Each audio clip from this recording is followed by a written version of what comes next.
Mr. George here. I wanted to take today to work on understanding some knife angles of attack. Well, it really could be knife. We could also do these with a stick or a screamer stick or something like that as well. So talk about angles of attack, and then also talk about knife dexterity with our hands, just changing positions in our grip and being able to transition from one position to another.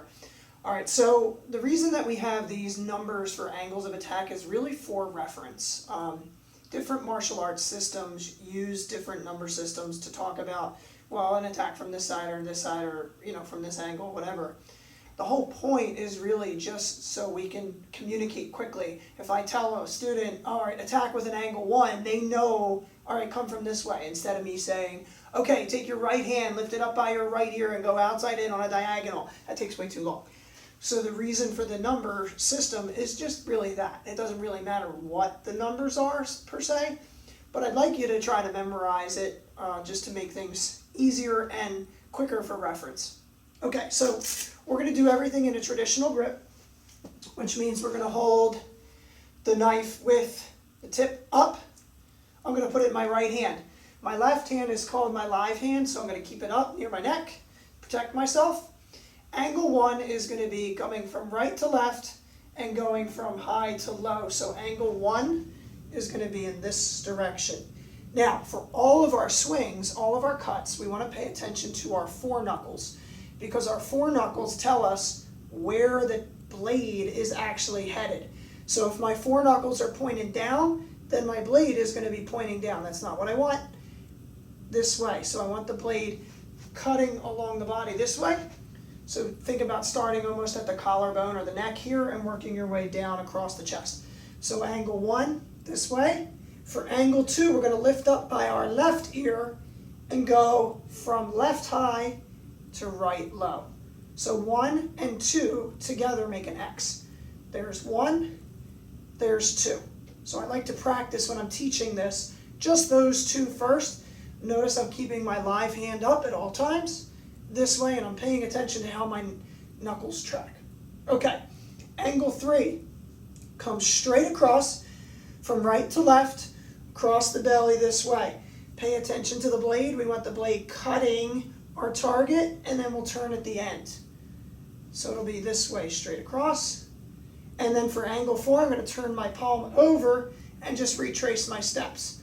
So I'm going to come back this direction. So 3 is across, 4 is back. 3 is palm up, 4 is palm down. 5, super easy. We're just going to go straight in with a stab. So this is 5.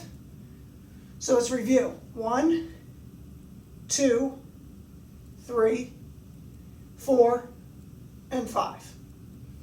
Okay, for 6, we're going to pull the knife out, and we're going to be attacking in here by the collarbone area near the neck.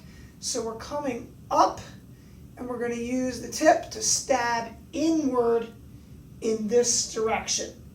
If you can imagine, if somebody had like a plate of armor, like chest plate, we're going above that chest plate in this area this way. So there's our 6. We're going to pull that out, and 7 is just going to be on the opposite side of the neck. So we're going to come around almost like you're doing an inside-outside block, and then coming down on the opposite side. So 7 here. So if we put 5, 6, and 7 together, they make a triangle. 5, 6, and 7. Okay, for 8, what I'm going to do is I'm going to circle the tip of the knife downward and come back to my hip to recover. So from this position to here. Sometimes you'll see some folks do another circle, so they'll circle this way and then come down. You could do it that way too. So leaving the tip up, circle, and then come down. That's okay too. But that's number 8. Number 9 is going to come right from here, going upwards on a diagonal. So coming from the hip up towards the shoulder, pay attention to the blade this way. So there's 9. For 10, I'm going to turn my palm down, and I'm going to work my way up on the opposite side. So there's 10. So 9 and 10, again, are making the letter X. Number 11 is going to come straight up the middle, really we'd be targeting the femoral artery on the leg. So we're coming up this way. Be careful, turn your hand over before you get to your head. And then for angle 12, we're going to go right back down that line, straight down. So all 12 angles of attack, 1, 2, 3, 4, 5, 6, 7, 8, 9, 10, 11, and 12. So that's a great drill to practice, and you can practice with a knife.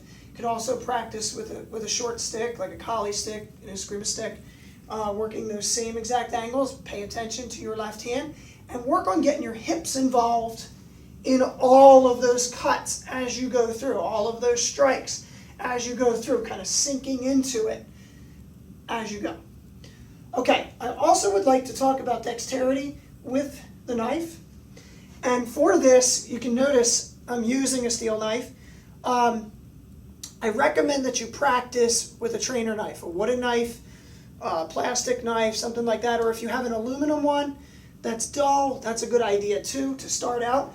I definitely don't recommend practicing with the sharp knife from the beginning.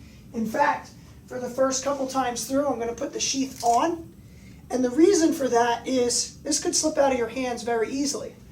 Right now I'm in bare feet. If I drop this knife and I'm in bare feet and it's sharp, I could really hurt myself. And you should practice, even though now it's covered, I want to practice as if it's live. So if I were to drop the knife, I want to get my feet out of the way and make sure it wouldn't, stab into my foot or cut me or anything like that. Okay, so for the dexterity drill, I'm going to hold it in a standard grip. And I'm going to start by kind of doing an angle 3 cut. I'm going to come across this way, and at the end of the cut, I'm going to draw inwards. So it goes out and pulls in like this. At that point, I'm going to pinch. You can see how I pinch the handle with my thumb on the top and my index finger underneath. So it's going to be pinched here, and I'm going to circle so that I end up in a reverse grip with the back of the blade near my forearm. Be careful when you do this that you don't go and halfway through you start doing, that's not correct. We want to make sure we finish our cut, bring it close to our body, and then make the transition. We want to transition when it's close to us, not when it's out here. So I make my transition. Now I'm here. Imagine trapping somebody's arm behind that blade. We're going to trap and pull back to our right hip. So the first two moves together, cut, pinch, and then back to here. Okay, from here, it's a little bit tricky. You're going to put your thumb on top of the handle and your index finger underneath, like this. Right now the blade is facing away from me. I have it here. I have it pinched. I'm going to circle it inward this way and get it to this position where the blade is facing in. So I was here, pinching, coming to this position. Now I'm in a standard grip again. So from this position, I'm going to do a stab. So I stab out this direction. Okay, then I'm going to take my middle finger and I'm going to put it on top of the handle this way.